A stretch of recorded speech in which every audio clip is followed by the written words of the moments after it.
Law of attraction എന്ന് പറഞ്ഞാൽ ആകർഷണ നിയമം എന്നാണ് അർത്ഥം. ലോ ഓഫ് ഗ്രാവിറ്റി എന്ന് പറഞ്ഞാൽ ഗുരുത്വാകർഷണ നിയമമാവുന്നു. ലോ ഓഫ് അട്രാക്ഷൻ ആകർഷണ നിയമം. ഈ ആകർഷണ നിയമം പറയുന്നത് എന്താണ്? ഗുരുത്വാകർഷണ നിയമം പറയുന്നത് എന്താണ്? All objects will be pull to the centre of the earth. ഭൂമി എല്ലാ വസ്തുക്കളെയും ഭൂമിയിലേക്ക് ആകർഷിക്കുന്നു. ഇത് തന്നെ നമുക്ക് സൂര്യനും എല്ലാത്തിനും ബാധകമാണ്. സൂര്യനും ആകർഷിക്കുന്നു.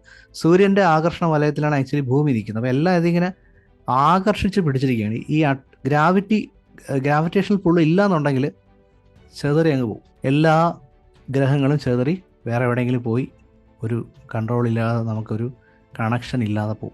അപ്പോൾ നമുക്ക് ഈ ലോ ഓഫ് അട്രാക്ഷൻ എന്ന് പറഞ്ഞാൽ ലവ് ആണെന്നും പറയാറുണ്ട്. നിങ്ങളുടെ ഫാമിലീനെ മെമ്പേഴ്സിനെ നിങ്ങളിലേക്ക് ചേർത്ത് പിടിക്കാൻ പണത്തിനും പ്രശസ്തിക്കും ഒന്നും കഴിയില്ല. ഒരു ഒറ്റ കാര്യത്തിന് മാത്രമേ കഴിയുള്ളൂ. എന്താണ് ആ കാര്യം? ലവ്.